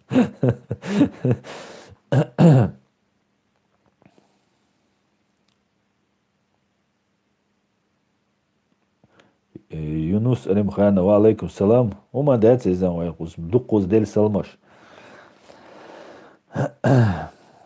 Петр Осипов, хватит уже твои вопросы провокационные, я бы другие лучше отвечу. Эрзи, вот смотрите, ребят, внимание, тут говорят, против чеченцев собралось, ингуши против чеченцев, чеченцы против ингушей, там, и тут тролли сидят, причем они пишут по-чеченски несколько фраз, ты им отвечаешь что-то, и все, и они зависают. Так вот, смотрите, что говорит человек, который был на митинге. Эрзи, Аслан, я лично на митинге был там. Никто против чеченцев не стоял. Мы говорили про Евкурова и Кадырова. Были против кадыровцев, но все начали писать, что против чеченцев, и понеслось. Вот я об этом и говорю. Эрзи. Нет у нас никакого конфликта. Это все провокации. Никогда не может быть, ни один уважающий себя ингуш не может сказать, что про всех чеченцев, может, про конкретного чеченца он может сказать, как и про конкретного ингуша. Ни один уважающий себя чеченец не может сказать про всех ингушей. Не может этого быть. В принципе, мы один народ.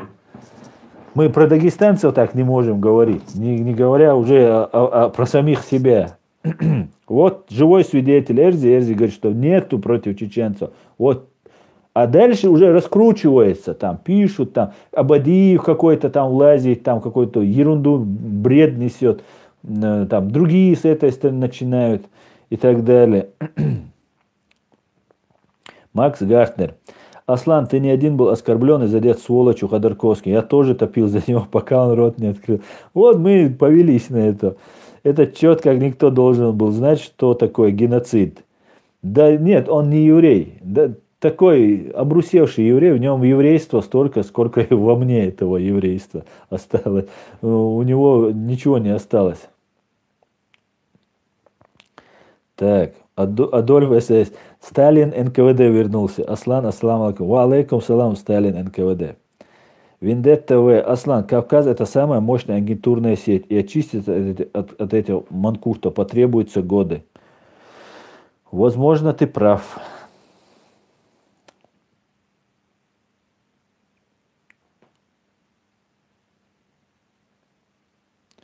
АМЦ, клянусь Аллахом, на митинге не было ничего против чеченцев, говорит. АМЦ, я так понимаю, это ингуш, который был на этом митинге. Вот еще одно свидетельство. Давайте мы не будем распространять вот эту ересь, которую нам вкидывают. Мы не можем ее распространять. Даже если там было, мы должны говорить, не было, не было, не было. А тем более, когда вот люди, непосредственно участники говорят, не было. Давайте будем не говорить об этом.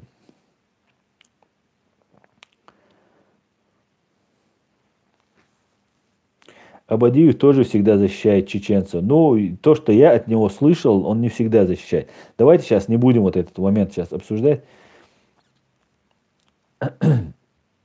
Лучше цадицер бедардец.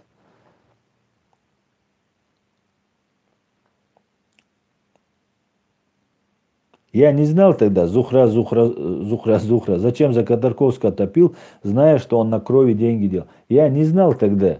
Я молодой был, я как бы видел, что его обидели, и я был против Путина. Потом я уже выяснил, какая-то у него там компания была, я забыл, Минотеп она называлась, я не помню, как она называлась. Первую войну, оказывается, она там делала там бабки.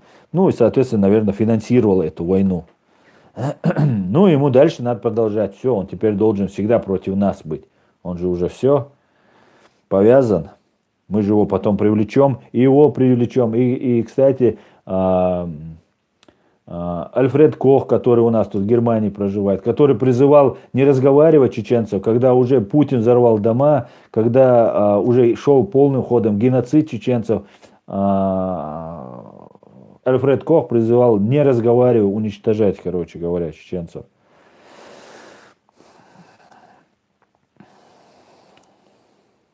Так, Елена Орлова. Ходор обычный подонок, и это вне зависимости от национальности, вероисповедания, места жительства. Совершенно верно. Так, Трикет Мрикет. Аслан, ассаламу алейкум. Вы цаш дахун дат ягар, значит, не наш, пусть лесом. Нисду, ва алейкум салам.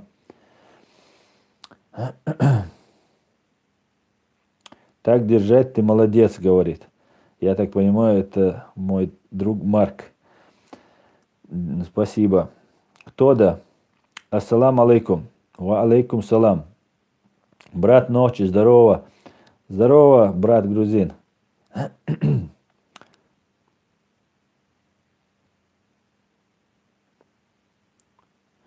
Вот сейчас пошла ингушская чеченская тема. Вот сейчас я это перемотаю. Так, Макс Гартнер. ФСБшник Максим Шевченко забросил эту тему, типа на митинге против чеченцев там кричали против нас 140 миллионов, Россия задействовала институт раздора. Надо быть предельно внимательным. Совершенно верно.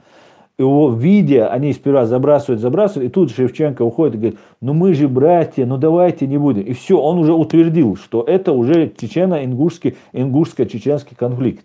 Все, он уже поставил печать на этом. Все, теперь все будут обсуждать, вот они чеченцев не любят, эти ингушей не любят, а мы же братья там. И он это как преподносит. Вот Шевченко. Шевченко самый настоящий провокатор. Волк овечья шкура. Его гнать надо везде. И всегда надо его разоблачать. Ему надо всегда говорить, ты волк овечьей шкуре, ты провокатор, пошел вон отсюда. Зура Габидаури. Аслан, салам тебе с Грузии. Аслан, не знаешь, почему так сильно заинтересован Кафыров провести дорогу с Итум-Кале в Грузию? Неужели он хочет таким путем повлиять на панкистских кистинцев, чтобы с ними считались? Салам, Зура, я не знаю, для чего он делает, но я удивлен, что ему вообще разрешает это. Я не знаю, почему он это делает. Так, ну нам дорога нужна. Когда при Масхадове мы начинали делать, ну нам не дали докончить это, всякий вопрос, потому что вы единственная страна, с которой мы граничим, и это был выход, спасения от России. Так, Мильвари, за Сталин НКВД спрашивает. Аслан, есть вопрос. Имя Адольф это в запрете или что? Нет, нет, не в запрете. Я же тебе в прошлый раз объяснил. Когда ты пишешь Адольф СС, это равносильно, что ты говоришь Сталин НКВД. Ты дискредитируешь, ты чеченец, и вот этим ты дискредитируешь нас. Адольф СС это такой же преступник, как и Сталин. Просто Адольф убивал других, а Сталин убивал и других, и своих. Просто Сталин чуть-чуть похуже. А так они два сапога пара.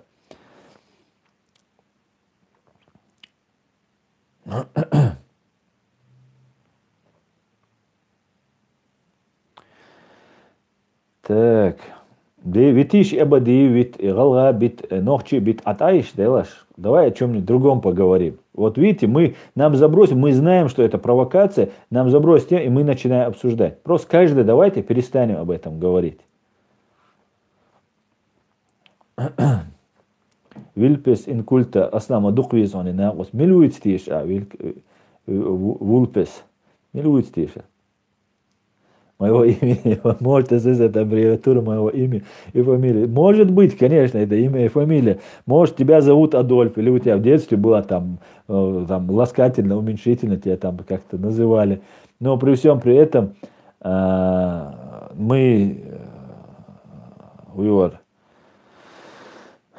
ассоциируется у меня, например, который не знает твоего имени, фамилии, ассоциируется с Гитлером. Чечен Ауховский. Аслан, сотый раз спрашиваю, что ты спрашиваешь? Я просто не успел. Хотите, чтобы я увидел ваш вопрос? Пишите в чат, суперчат. Вопрос будет виден, и я вам отвечу. Без претензий, братва. Друзья, я не успеваю.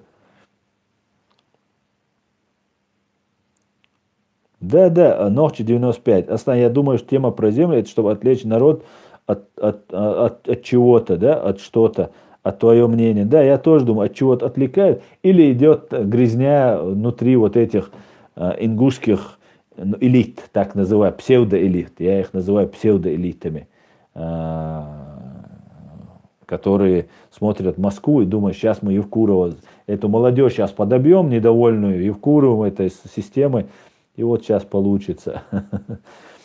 Так, Дональд задонатил. Спасибо, Дональд. Так, Анастасия Бальбек. Аслан, доброй ночи. На прошлом стриме вы говорили, что сегодня обсудить создание проекта, похожий на «Миротворец». Я пропустил или тему еще не обсуждали? Нет, мы не обсуждали тему, и пока, у меня нету сейчас информации по поводу нее. Пока я не могу ничего сказать.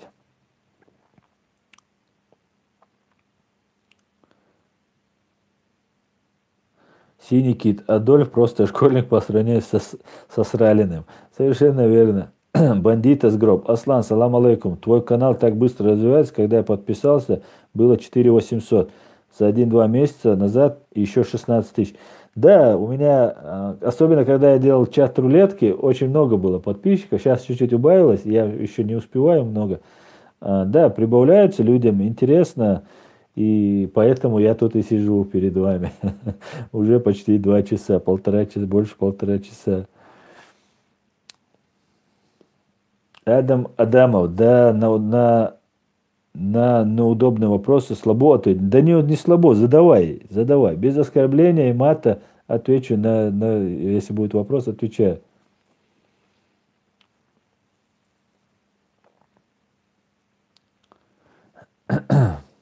Просто надо увидеть. Так, Чечен Ауховский. Что ты можешь сказать про Ауховский вопрос Акинцев?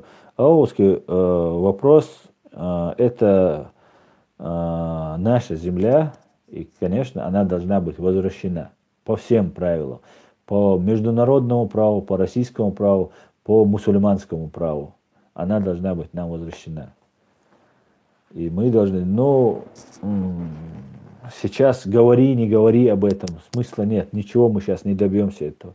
Говорить надо, напоминать надо, все время, конечно, говорить надо, но результат не будет, но говорить надо. Лучше не молчать. Я за то, чтобы не молчать. Так, Аслан, сделай еще клипов из чат-рулетки, а то мы тебя найдем. Да-да. Я не прячусь. Приезжай, ФСБ.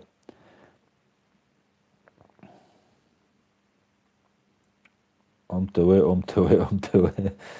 Так.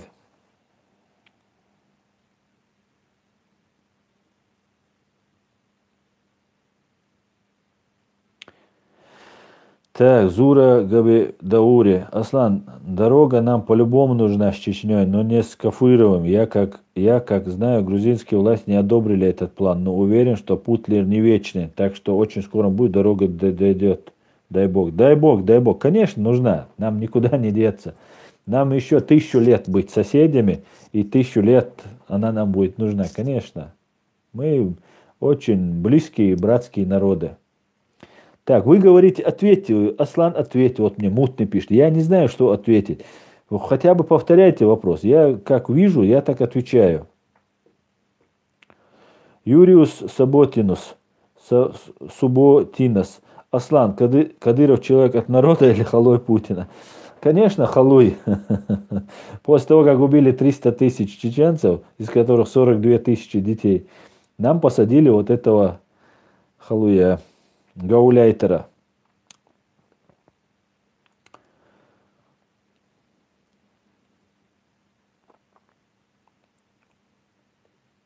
Сосо Гурдадзе.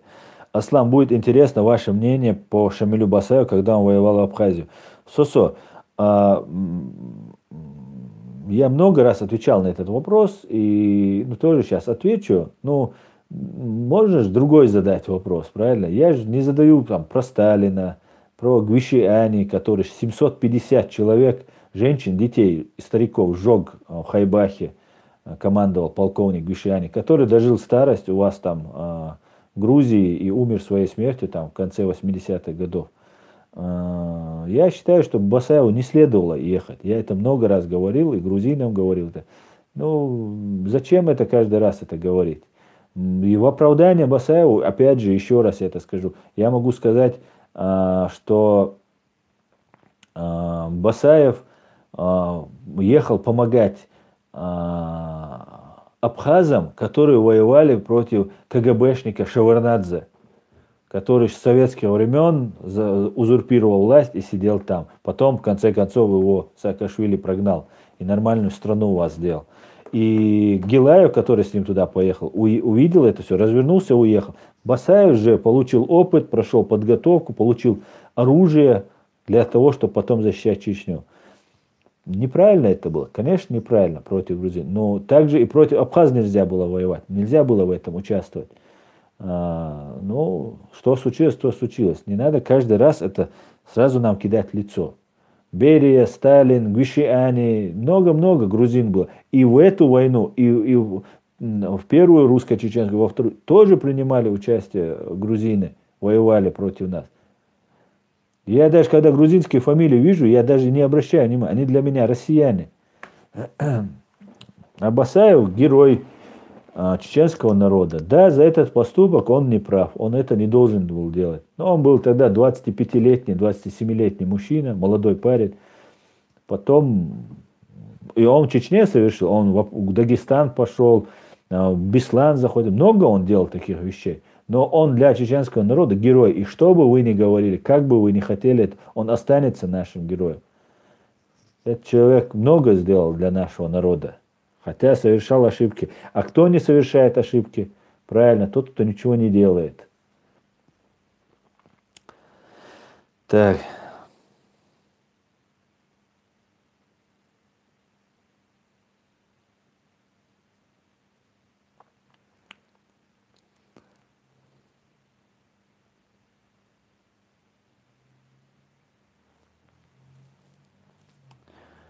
Да, Гор Гонян, я читаю. Не все, но читаю. Аслан, вы лев Аллаха, да полюбит тебя Аллах до последних твоих дней и на вечной жизни, говорит Вашингтон, Чечня. Дейл Рейс Хойль.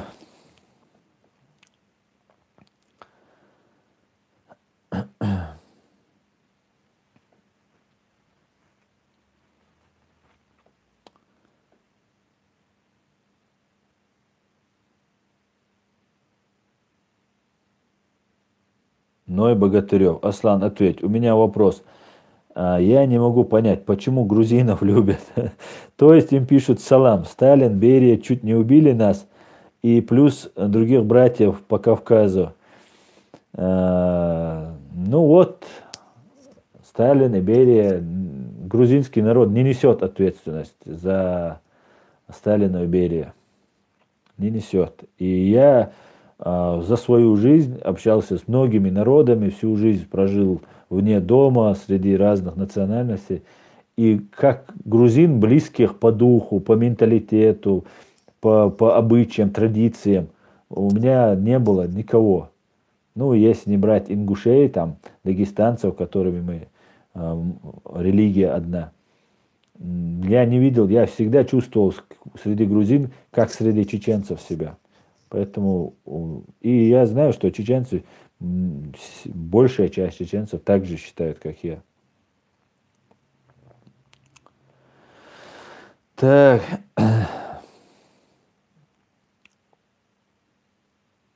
Чингисхан. Аслан, Китай забирает себе Сибирь и Кремль молчит. Знаешь, почему Кремль молчит? Чингисхан, я говорил об этом. Мне кажется, это такой запасной аэродром Путина. Этот, как его? Китай. Он туда сбежит. Так, в Ютубе Вольф, Сталин и Берия евреи, как обычно прикрывающиеся другими нациями. Я полностью с тобой не согласен, Ютубер. Если нам что-то не нравится, мы сразу спишем, да, это евреи, короче. И как там, если там что-то там, теракт совершили, это чеченцы. Нет, давайте будем называть. Сталин это грузинский осетин, осетинский грузин, грузинский осетин, или так это правильно, как я это знаю. Поэтому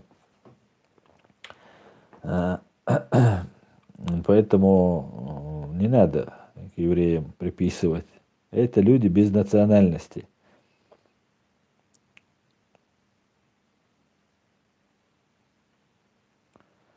Так, Вася Хаз, я считаю, что украинцы имеют полное право заливать все и все поле действия Российской Федерации в Крыму и на Донбассе. Ну, всех и все, конечно, нельзя, не надо уподобляться.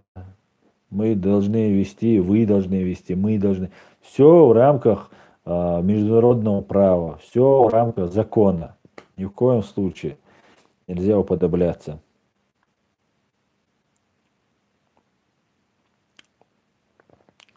Я гость на этой планете, задонатил. Спасибо, гость. Так, Гор Гонян, скажите, очень интересно, какое у вас отношение к Пашиняну? Сегодня возбудили дело против его родственника, и он в курсе, сделано по его просьбе. Ну, молодец. Молодец, это сильный ход. Пашинян, ну, я так как бы не слежу за ним, но мне понравилось, как он себя вел, как бы, не знаю, есть, наверное, какие-то моменты, ну, посмотрим. Но если он виновных и родственников наказывает, это настоящий поступок. Конечно, чеченцу это трудно понять, но по-другому никак. Вендеттовый Аслан, почему много чеченцев еврей головного мозга?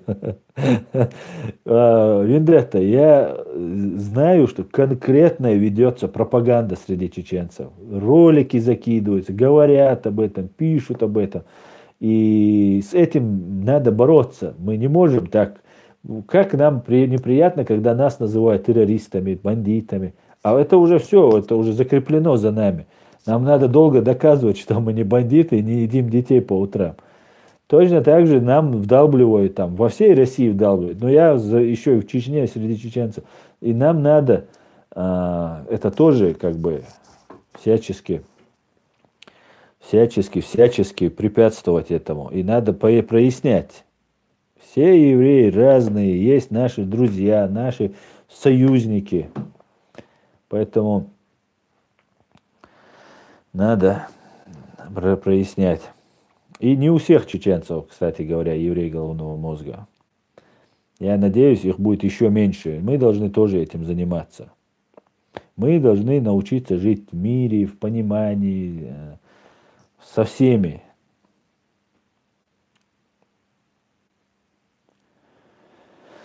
Аслан, я лично знал Масхадов, когда он служил у нас в Литве. Он дал присягу СССР как офицер. И как и Дудаев стал сепаратистом. Это свойственно чеченцам. Юрию Саботинос.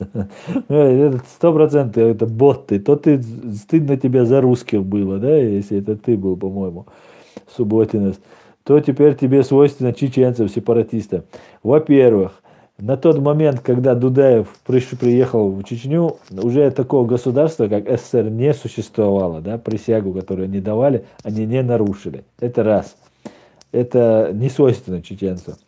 Во-вторых, мы не являемся сепаратистами. Да? Сепаратист – это ваша пропаганда, нам навесила ярлык. Сепаратизм – это отделение от чего-то цельного. Да? Сепаратное разделение чего-то цельного. Мы никогда не были цельной частью России. И никогда ею уже не будем. Иншаллах. Понятно, да? Мы не сепаратисты. Мы восстановили свою государственность и жили себе припеваючи, пока вы не убили 300 тысяч наших сограждан, за которые вы будете отвечать рано или поздно. И мы будем прилагать все усилия к этому. Так что не задавайте глупых вопросов, чтобы не выглядеть глупо.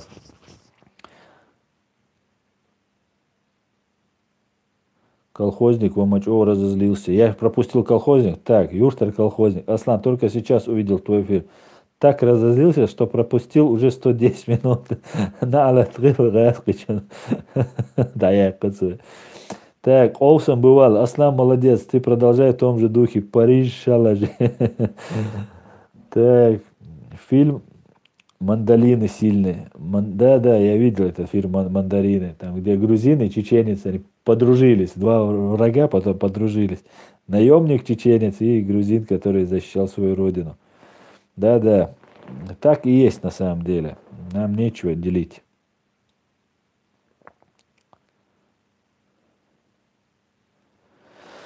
Аслан, ассаламу алейкум. Барт Нохчи говорит. Ассаламу алейкум. Можешь рассказать о военной базе Российской Федерации на территории оккупированной Ичкерии? Я слышал, что в Ханкале, Шали есть. Их численность сколько?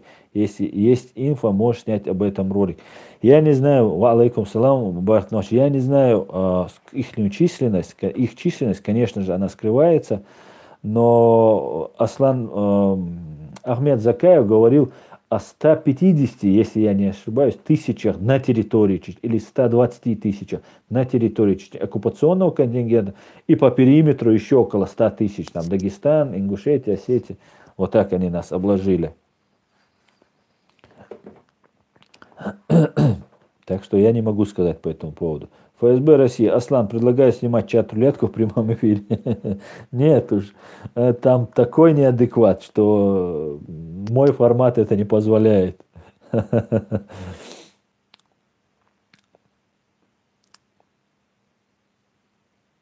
Аслан, я бы хотел приехать в Германию и помочь вам в нашем общем деле.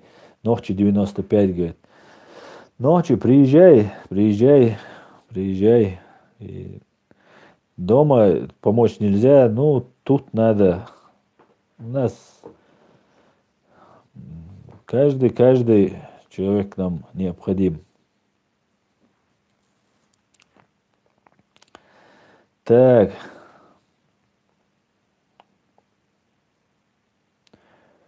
Где ваши лайки, спрашивает Абдулла Салам. О, мы уже 2 часа разговариваем, практически 2 часа.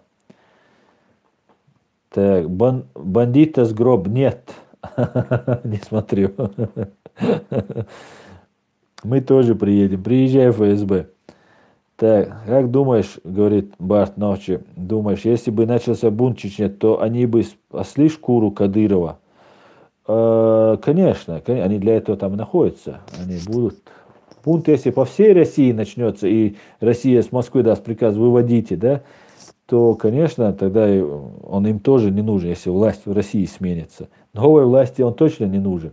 Нормальная, демократическая русским он 100% не нужен. Зачем ему кровавый этот упырь?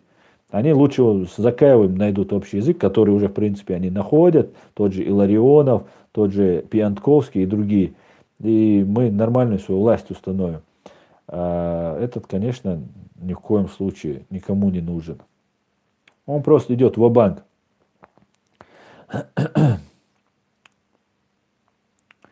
Без Ратиани. Аслан, мудрые вещи расскажешь. Все прям как есть. Спасибо. Юштар Колхозник. Аслан, а какие дни обычно проводишь эфиры? Ну, я вот эту неделю провел понедельник, среда, пятница. Но мне кажется, это много. Мне кажется, меня много уже для вас. Поэтому мне надо пореже это проводить. И 2 часа тоже много. Я думаю, часа будет достаточно. И достаточно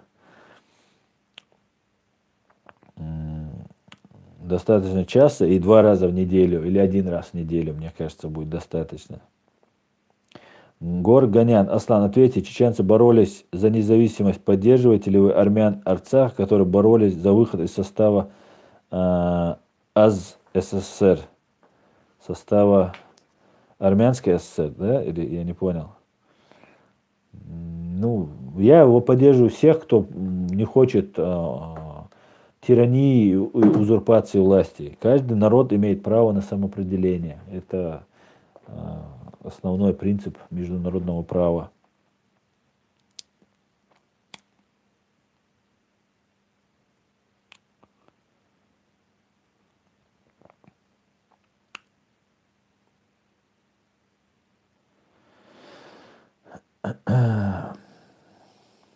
Тейповые адаты. Петр Осипов спрашивает. Мне интересно, как уживается демократическая конституция, тейповые адаты. Ну, во-первых, ты даже не представляешь, что такое тейповые адаты. Нет никаких тейповых адатов. Наши адаты, это значит, адат, это закон. Это наши законы. Мы находились в оккупации, и мы придерживались своих законов. И чтобы отличаться от ваших законов, мы их называли адат, это по-нашему. И все. Все наши законы, они соответствуют Корану и Сунне. Они соответствуют нашей религии, нашей культуре, нашему мировосприятию. Соответственно, на основании этого у нас, нами же, чеченцами, написана наша Конституция. И она не противоречит международному праву, и она не противоречит демократии. Она, соответственно, исходящая из наших адатов, из наших законов, не может противоречить нашим законам. Вот и все. Поэтому вы сказали ерунду.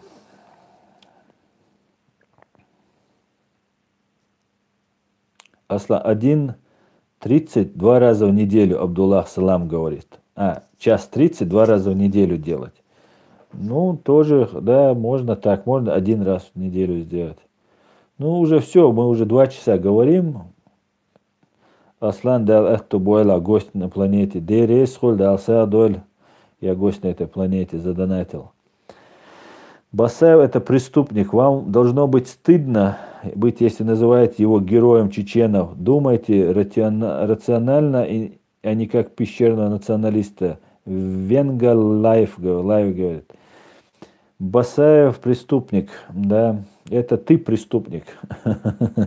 Басаев не преступник. Да, Басаев совершал преступление, это нельзя отрицать, но при всем при этом это герой.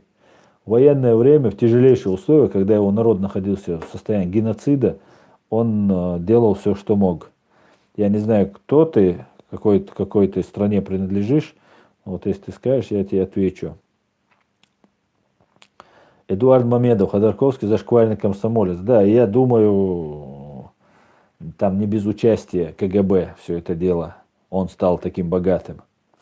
Поэтому он и придерживается вот этой общей линии. Они могут быть против Путина, все. Но если ты там за КГБ, то ты должен придерживаться, что ты за великую империю.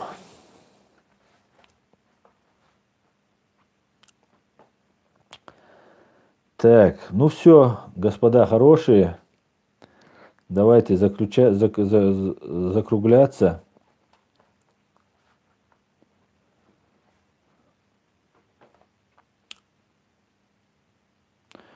Вы похожи на Ходорковского, Горганян. Да, мне говорили об этом.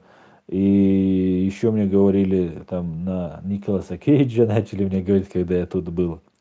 Борз, удаляю Борзаев канал. Ассаламу алейкум, ассалам. У меня такой вопрос. Если я призываю всех чеченцев, независимо от политических взглядов, к примирению, то это предательство?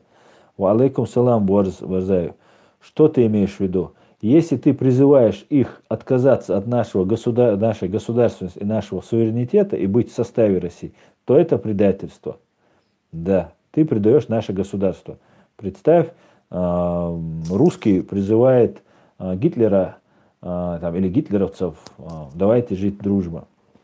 Если же ты призываешь просто бертейдюли, если цабарта больше, вай кадыровчица больше, вай гаскшан, вай за свободу, то это, конечно, это не предательство.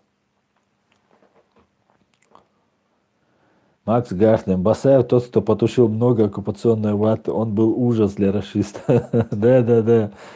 Да, славно поохотился, конечно, Басаев. На много-много лет вперед поохотился. Перевыполнил план. Так.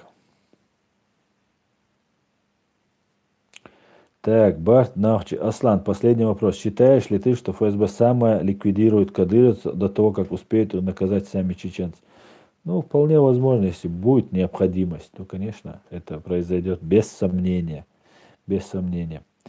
Так, Басаев, легендарный воин, борец за свободу, герой Чечении. Совершенно верно, Анзорино. Так, поставил лайк.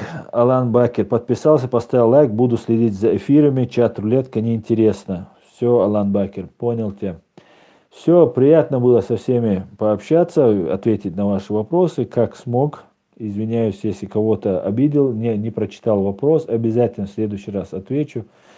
И так что желаю всего самого лучшего. Все, до свидания. Ассаламу алейкум.